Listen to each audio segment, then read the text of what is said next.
പാലക്കാടുണ്ട്. അപ്പോൾ വളരെ കേവലം 10-15 മിനിറ്റ് മാത്രമേ സമയമുള്ളൂ.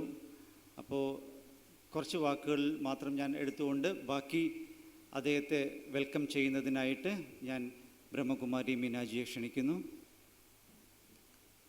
ശിവജ്യോതി ഭവനത്തിൽ നമ്മുടെ എല്ലാവരുടെയും സ്നേഹപൂർവമായ ക്ഷണം സ്വീകരിച്ച് നമ്മുടെ അടുത്ത് എത്തിച്ചേർന്ന ആത്മീയ ആചാര്യൻ, ഭാരതത്തിൻ്റെ ശ്രേഷ്ഠപുത്രന്, ഈ ഈശ്വരീയ പരിവാരത്തിലെ ഓരോ ബ്രഹ്മകുമാർ കുമാരിമാരുടെയും ഹൃദയം പൂർവമായ ആദരപൂർവമായ സ്നേഹപൂർവമായ സ്വാഗതം, സ്വാഗതം, സുസ്വാഗതം.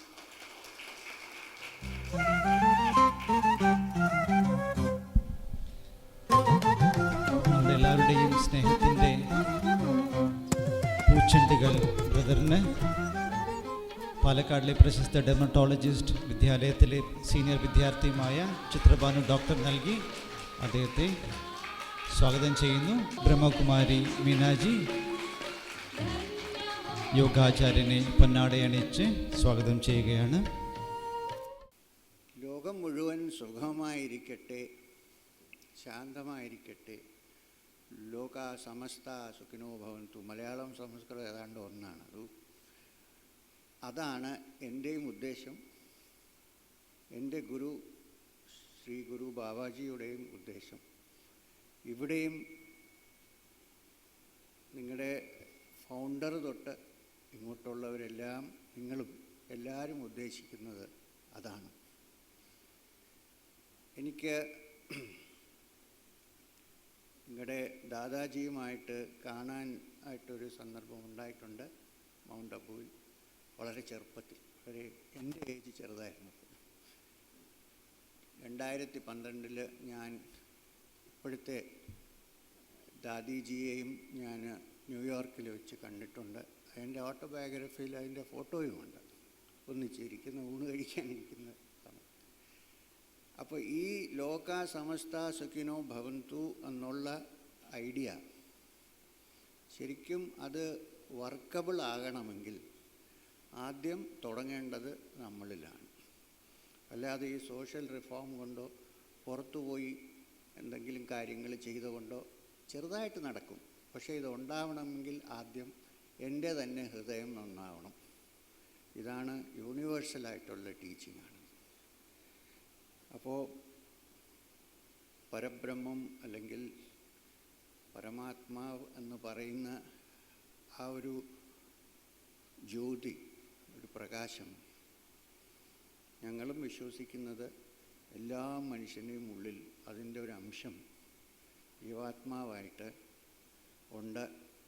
ശരീരത്തിനുള്ളിൽ ഒരു ചെറിയ ഒരു ഗർഭഗൃഹത്തിനകത്ത് ആ പ്രകാശം എല്ലാ മനുഷ്യരും, ആണ് പെണ്ണ്, ചെറുത് വലുത്, ആരായാലും എല്ലാവരുടെയും ഉള്ളിലുണ്ട്.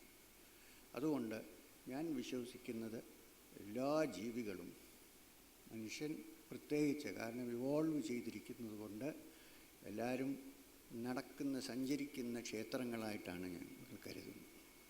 അതുകൊണ്ട് സർവീസ് എന്ന് പറഞ്ഞാൽ അതിനകത്തിരിക്കുന്ന ഭഗവാന്റെ മുമ്പ് നമ്മൾ തല കുനിച്ച് നമസ്കരിക്കുന്നതാണ് സേവ എന്നാണ് എൻ്റെ വിശ്വാസം. സേവ കൊണ്ട് മനസ്സ് ശുദ്ധിയാവും. ധ്യാനം കൊണ്ട് ആ ശുദ്ധിയായ മനസ്സ് ജീവാത്മാവും പരമാത്മാവും തമ്മിലുള്ള ആ ഒരു കണക്ഷൻ നമുക്ക് മനസ്സിലാവുകയും ആ പരമാനന്ദം അനുഭവിച്ചു തുടങ്ങിയാൽ പിന്നെ ഇവിടുത്തെ കാര്യങ്ങളൊക്കെ നടക്കുമെങ്കിലും അതിൽ നമുക്ക് വലിയ ഒരു സാറ്റിസ്ഫാക്ഷൻ ഉണ്ടാവില്ല. സന്യാസി വേഷമിടണമെന്നില്ല, പക്ഷെ അകത്ത് തന്നെ ഒരു സന്യാസമായിട്ട് മാറും. ഇത് നിങ്ങൾ ലിറ്ററേച്ചറൊക്കെ വായിച്ചിട്ടുണ്ട്, എനിക്കധികം പറയേണ്ട ആവശ്യമില്ല. അതുകൊണ്ട് ഇങ്ങനെ മൂമെൻറ്റ്സ് വളരെ നല്ലതാണ്. ഫ്യൂച്ചർ ഹ്യൂമൻ എവല്യൂഷന് വേണ്ടി ഇങ്ങനെയൊക്കെയുള്ള എഫേർട്സ് ആയിരിക്കും നമ്മളെ പിന്നെ ഒരു ഗോൾഡൻ ഏജിലേക്ക് കൊണ്ടുപോകുന്നത് എന്ന് പറഞ്ഞുകൊണ്ട് ഒന്നുകൂടെ നന്ദി പറഞ്ഞ്, പിന്നെ ഇതിലൊരു കാര്യമേ ഉള്ളൂ, ധ്യാനം അഭ്യാസമാണ്.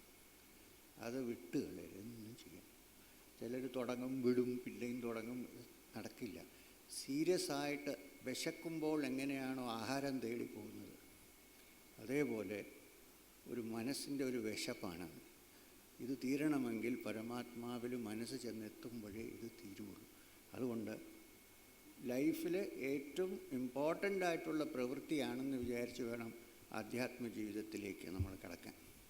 ഇതിൽ കൂടുതൽ എനിക്ക് ഇപ്പോഴൊന്നും പറയാനില്ല. ഒന്നുകൂടെ നന്ദി പറഞ്ഞ് ഞാൻ നിർത്തുകയാണ്. നമസ്കാരം. ബ്രദറിന് ഈശ്വരീയ ഉപഹാരം നൽകി അദ്ദേഹത്തെ ആദരിക്കുകയാണ്.